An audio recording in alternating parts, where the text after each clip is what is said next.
All right, hi everyone. Welcome to the show. Today joining me is Scott Monty. Welcome, Scott.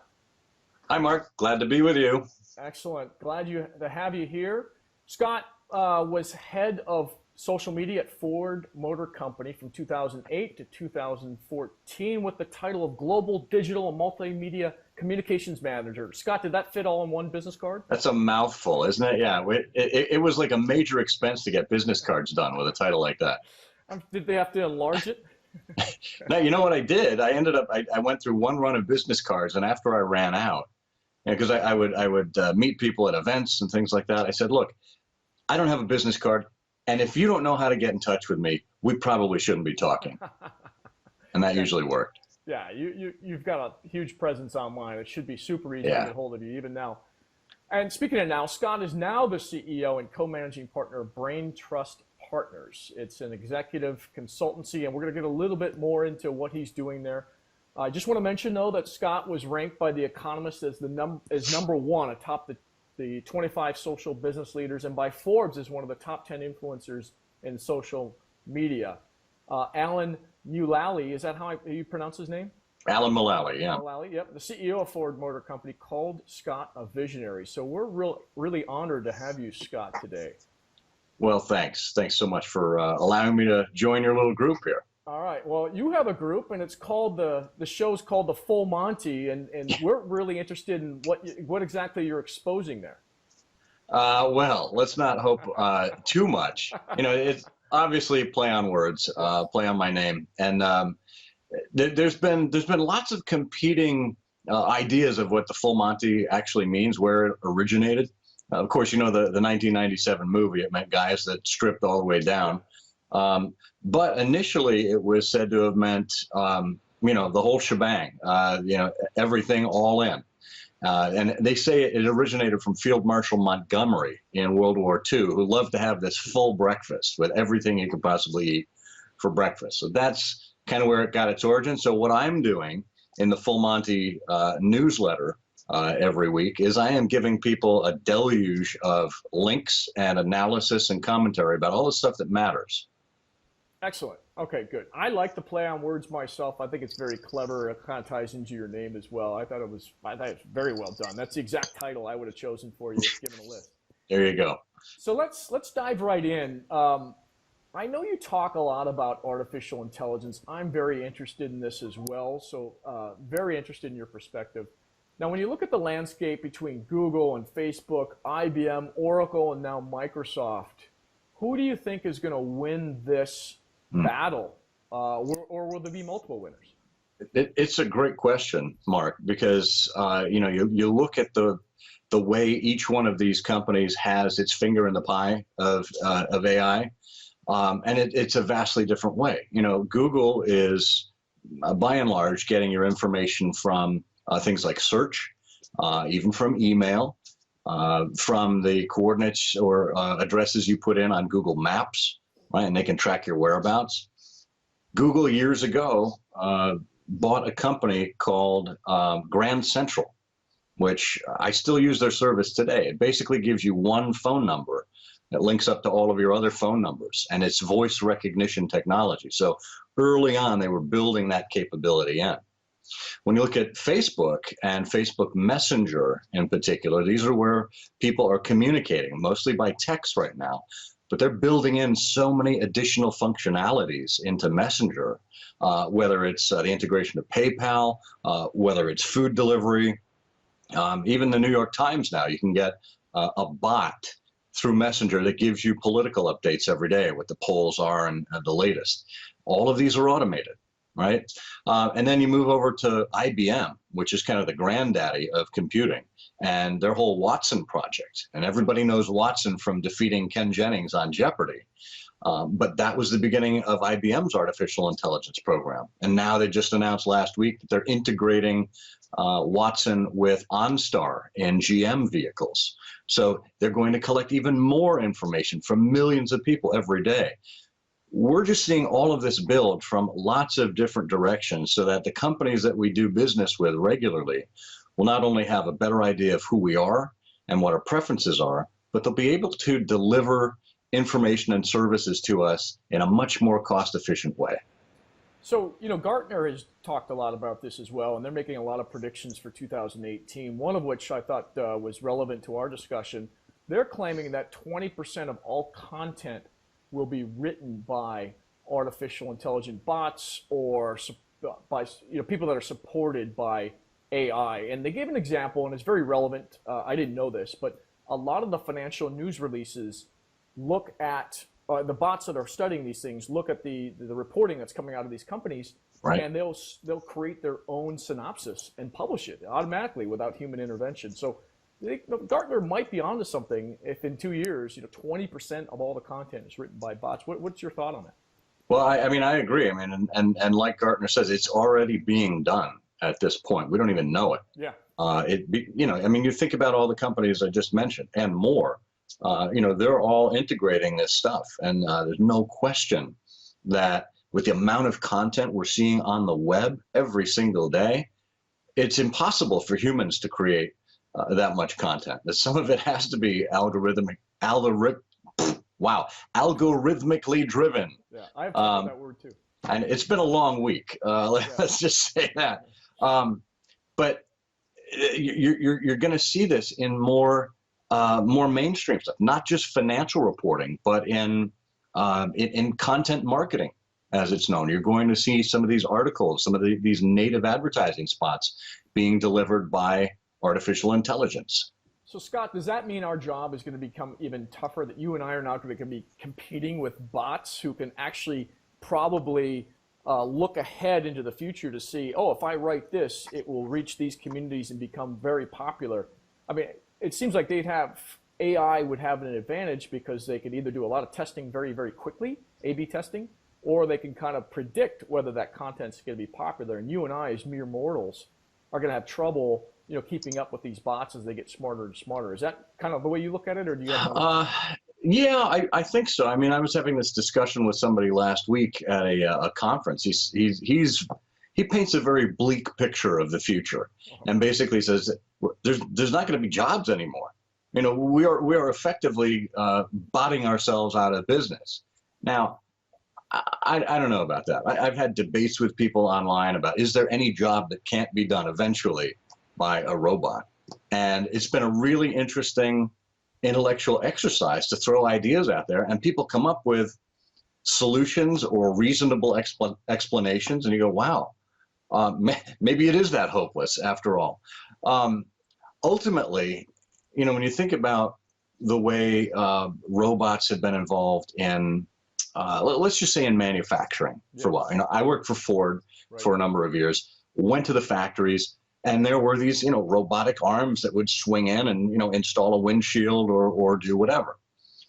Now, there used to be men and women on the line that did that, right? This is more accurate, which improves the success rate of the vehicles after they leave the factory, and it doesn't take the toll on the human body. And what it does then is it creates a different kind of job for those folks. They may not be line workers anymore. They may be robot repair technicians at that point, or software engineers, or something else, right? So it's not necessarily the elimination of jobs, but maybe just the reframing of what it is that we do. Yeah, I have to agree. I think it just gives us an even higher platform to do more and more strategic things. Now that means a lot of us will have to get even more educated. So there's an issue with our educational system there. Yeah. But I don't think human jobs go away. I just think our human jobs become more and more strategic, whether it's space exploration, or it's at the molecular level, or it's medicine, whatever. In the coding for these robots, there's going to be people that still have to code. But I look at it as a positive thing. I might be in the minority, but I just look back through history. Anytime something's been automated, or there's been some kind of robotic support, or even code, software, all of our jobs are higher paying, and we're just, I think we're happier. Maybe some of us aren't happier. Well, yeah. Going on. I know that's something to be debated, but I look at it as positive. I think in general it is. I think the area of the economy that I worry the most about is around the service economy. Folks that are doing manual labor and blue collar jobs. My own dad for 40 plus years was a truck driver. And he did mostly local runs. He didn't do this long haul stuff. But I saw just earlier this week that Uber tested out its first delivery with its truck system, Otto, O-T-T-O. They delivered 50,000 cases of Budweiser in Colorado. Great first use of the technology, guys. But what you're going to see, particularly here in America, is a complete reframing of the trucking industry. And we are a nation that is largely built on freight shipping via truck, just because of the infrastructure.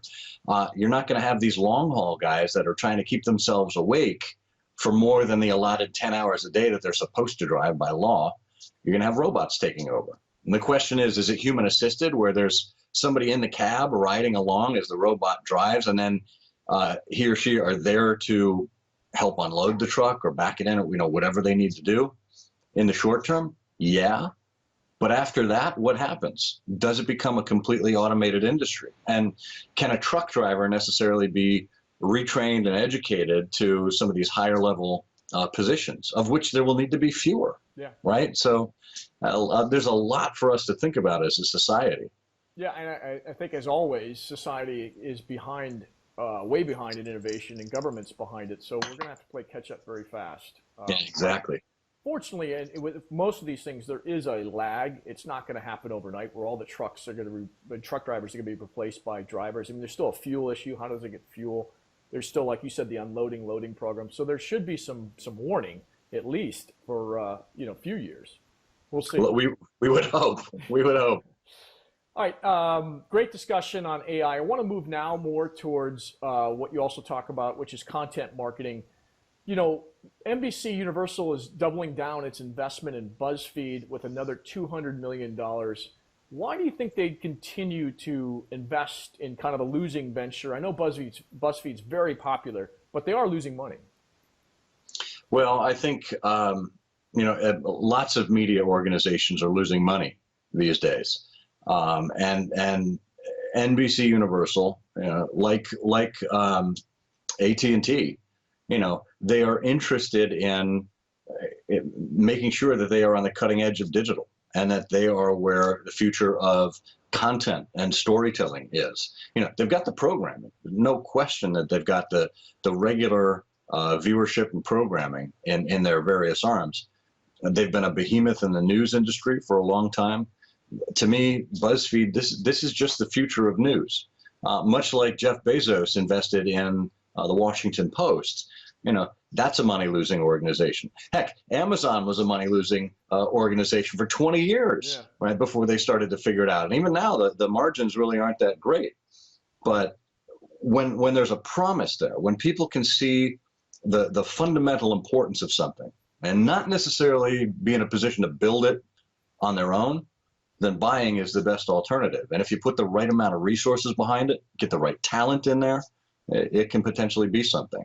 Yeah, I know BuzzFeed's very click-worthy, but for me, I don't find a lot of value in their articles or their videos. Well, they're fun, they're engaging, but to me, it's me wasting time. It's like me playing Candy Crush. That's the guilty pleasure, right? That's only half of BuzzFeed. That's the half of BuzzFeed that everybody knows. The cat videos and the typical clickbait headlines that you see. The other half of BuzzFeed is actually a legitimate news organization. Is investigative journalism. Is really deep diving pieces on issues that are important to society. Their video team actually just split in two as well. You've got the traditional kind of entertainment BuzzFeed video team, which is going, I think it's under Z Frank. He's going to continue to lead that. And then another half of that video team is going over to the hard-hitting news side of the organization, right? So even in the world of BuzzFeed, you're seeing this split and how entertainment and news need to live together yet separately. Okay, so I haven't seen a lot of hard-hitting news on BuzzFeed, not that I spent a lot of time on their site. So they do have investigative journalism. Do you have any examples of what they've done? I'm just curious. Not off the top of my head. I can pull something up pretty quickly Well, because they've actually they're one of the sources I use for my newsletter every week, and they've got some they've done some stuff on like the coal mining industry and let's see. well, while you're Just looking, oh, sorry. go ahead.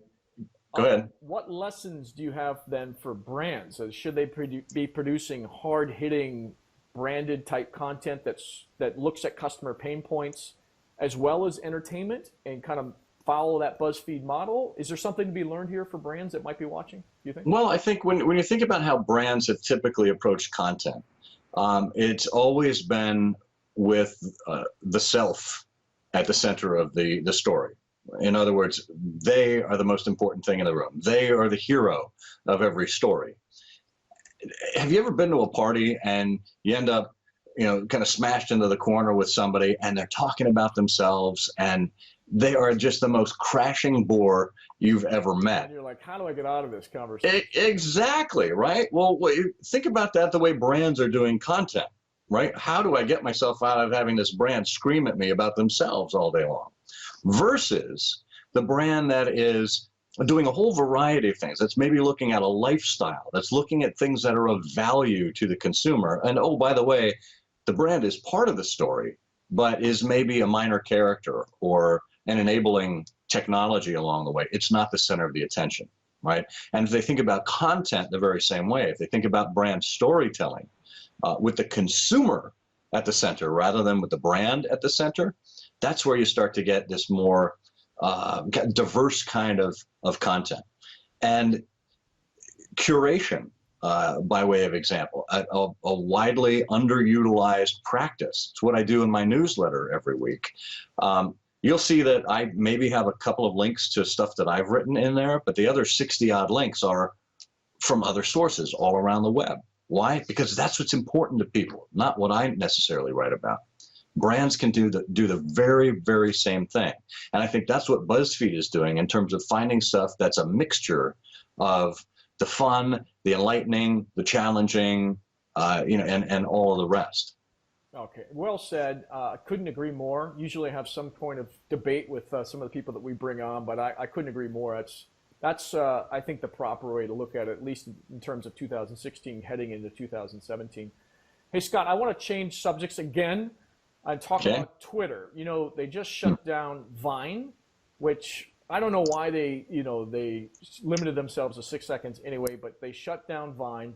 What do you think? What is your take on their strategy? And maybe tell us, if you were their executive consultant, what you would tell them to do going forward. I know it's a big question, but interested in your thoughts. Yeah, well, when you look at Twitter writ large, they've got a CEO who's only there half time.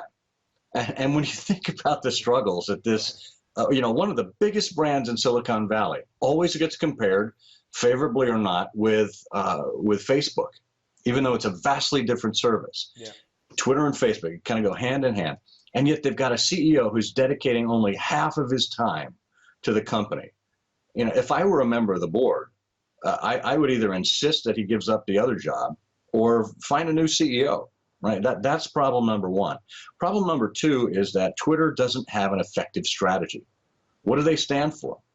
This is similar to the way we viewed Yahoo 10 years ago. Yahoo executives were at this big corporate retreat, and one of the other executives got up and he said to the rest of the team, what is Yahoo? What do we stand for?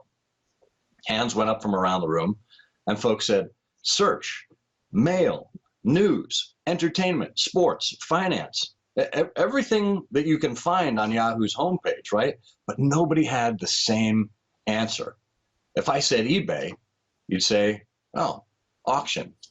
If I said Amazon, you'd say e-commerce. If I said Google, you'd say search. That's the kind of clarity that Twitter needs as part of its strategy. And you look at what they've been doing, they don't know whether they're a social media platform, whether they're a news feed or a news source, or whether they're an advertising platform. I mean, it's all over the place. And then they're doing streaming deals with the NFL. They've got Vine, they've got Periscope, they've got, you name it. There's been no strategy, as Twitter has been Frankenstein together over the course of many years. So you get to the point where we are now, and they just had their quarterly earnings, Q3 2016. They actually beat Wall Street's numbers all across the board. Yeah, not only in earnings, but in growth of revenue and in growth of monthly active users. Nobody saw that coming. But at the same time, they decided to cut back on about 350 jobs, or 9% of the workforce, and they're taking Vine off the table. And I would suppose that the reason Vine is coming off the table is because it's not a strategic, of strategic importance to them. They haven't put any resources into it since 2014. And that's when people started fleeing to Instagram and Snapchat as other sources. So it's been one of these corporate acquisitions that's been neglected and just dies by neglect, which is, completely the Yahoo method of integration. Yeah, it died on the vine, and it's unfortunate. There you go. They could have done a lot with it, as shown with Snapchat and Instagram. There's no reason why they let it die. As you said, neglected it for the last couple of years, and I know the Vine CEO is pretty upset with all of that. Yeah. So you brought up Yahoo, which is actually my next question. Why is Marissa Mayers still there, and why is the board so inept? I mean, how many bad decisions have they made in the last 10 years regarding the corporation? Not buying Google, not selling to Microsoft. The list goes on and on. What is going on at Yahoo? Well, I think this is one of the cases, and it's human nature, where you're throwing bad money after good. You make a mistake, and you figure, well, we're gonna try and rectify it. We're gonna see if it turns around. And instead of just cutting the cord and saying enough already, you keep throwing more resources at it. Fact of the matter is, Marissa Mayer is an extremely talented individual in Silicon Valley. But boy, Yahoo it's more than anybody could have handled, quite frankly. There's such mismanagement there for years. She really had a yeoman's work to do at Yahoo. And again, there wasn't necessarily the kind of focus that there needed to be. She had her plans with mobile and video and native and social. And yet other parts of the company kept going on that didn't integrate that into her total vision. And, now you've got Verizon that comes along. It's ostensibly going to buy Twitter for $4.5 billion until they discover that there's this big data breach that happened, 2 years ago, and involved 500 million people, and they did nothing. The security team came to Marissa Mayer and said, look, we need resources. We need to address this. We need to send out a massive note to everyone, say, change your passwords. There's been a breach. She wouldn't let them do it. And the board is sitting by and just letting this go on instead of saying, all right, enough already. We know we're going to have to pay you a boatload of money. Either way, let's just get rid of her now. That's what they should be saying based on all of these gaffes, in my opinion, at least. So, I mean, is there a strategy that you'd give them today, like whether to focus on one thing, become known for that one thing, or is there something else that you would, if you were running Yahoo, what would you do day one? That's a big question. Not easy. Yeah, I'd focus on the sale. That's pretty much like with Twitter. Maybe they need to go private instead of being beholden to the corporate shareholders. Once you get that financial scrutiny off of you, kind of get the heat off of you for a while, it affords you the ability to start crafting a plan, getting the right people together, and focusing on the things that are going to matter to your core audience. And with Yahoo, they've seen declining ad revenue. They've still got a lot of people that are going through that portal, right? So how are we going to make it useful? How are we going to make it where people absolutely feel they have to be every single day, much the way they feel about Facebook? Yeah, great points. I'm sure this is something that they're going to have to tackle. I agree with you, either go private or sell. Maybe give it. I'd like to see Google kind of absorb it. I don't know if that would happen from a regulatory point of view. Yeah. But Google will figure out what to do with it. They're very good at that. Okay, so Scott, let's move into kind of our bonus round. These are questions that I have from you and what I anticipate people would want to know about you kind of personally. And the first one I like to kick off is what business philosophy do you believe that everyone else thinks is crazy? Do you have anything like that? business philosophy I believe everyone else thinks is crazy. Well, the whole mantra of brain trust partners is simply relying on common sense. And people look at you and go, well, what does that mean? Like common sense? Well, of course, common sense. Everybody's got common sense. Well, and you've heard this trope before. The problem with common sense is that it's not all that common. Yeah. Right? We get so wrapped up, no matter who we are, what industry we're in, we get so wrapped up in our vertical, in our company, in our processes, in our colleagues and teams, that sometimes we forget to look at the bigger picture. And we forget to step back and see the solution that's standing right in front of our very eyes. And that's why it takes a third party to come in and say, well, have you thought about this? And it's kind of like a smack in the forehead.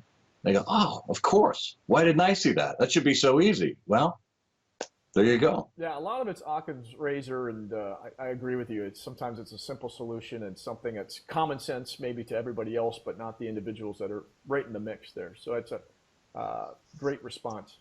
So Scott, who influences the influencer? I mean, who influences you the most in your career? Wow. Well, I have to say that being at a company like Ford, I was surrounded by some of the most amazing colleagues, not only in the auto industry, but just in business in general, just really high performing individuals. And sitting shoulder to shoulder with Alan Mulally, one of the greatest honors of my career, to be able to serve Ford and to serve the customers at Ford alongside this guy that completely turned the company around. And he'll tell you just as soon as I would that it was a whole team of people, but it was because of his leadership. And a friend of mine, a career coach and executive coach by the name of Harry Cohen, came up with this concept, or talks about this concept an awful lot. It's called heliotropic leadership. Helios, of course, is the Greek word for sun. Yeah. And Alan espoused heliotropic leadership, which was being positive and complimenting people rather than cutting them down, and always trying to lift people up and getting people to work together rather than creating divisiveness. And simply observing Alan and serving alongside of him, so much of that came off to me, and I'll never forget that for as long as I live. Okay, great answer. Just a couple more. You must have traveled a lot with Ford. You probably travel a lot now. What's kind of your favorite travel hack for flights or hotels or rental cars or what have you? I have a new app that I'm using. It's called Pana, P-A-N-A. And it's a paid service, but they're coming out with a free version as well. It's called Crosby. And it's basically a bot that interfaces with you and then hooks you into a live concierge as necessary. So if your flight gets delayed, if you're busy in meetings and you don't have time to sit down and search for a flight yourself, you just text them or hit them up in the app and say, hey, I need a flight from New York to Miami the weekend of December 8th. What can you do for me? And they give you all the options right back. They pay for it. They schedule it. They do everything for you. They check you in when it's time to check in. I mean, they handle absolutely everything. And the bot handles it, or are there humans that well, the bot to handle it? It's a hybrid kind of approach, bot and human interface. You can get a human like that when you need them, but the bot is doing all kinds of the scheduled tasks. And I think it's $199 a year. Okay, last question. Let's stay on the topic of AI. You know Elon Musk, right? Not personally, but yeah. He said that we're probably living today in a computer simulation. Do you agree or disagree with that? And if you do agree or disagree with that, how do we test that assumption? We're living in the Matrix, actually. This is one of these kind of philosophical conundrums that, you remember the movie Men in Black? Of course. So you get to the end of the movie, and it turns out that the Earth is just this marble. It's part of this big marble game, and an alien on an alien's plane. And could that be what we're doing? Maybe. As far as I'm concerned, we've got only one life that we're living. Make the most out of it, because no one's getting out of this alive. Well, I kind of look at this as, okay, if we are in a computer simulation, does that mean we're in the Truman Show, right? I mean, do we all have our own little personal Truman Show that we're running? And the more I think about it, the more it might be the Truman Show. But whether we're in a simulation or not, I don't know. I don't even know how to test it. I know there's a few billionaires that are paying scientists. What a gig, right? Paying scientists a lot of money to come up with experiments that test to see whether we're actually in a simulation or not. So Yeah, it should be exactly. interesting to see what results come of it.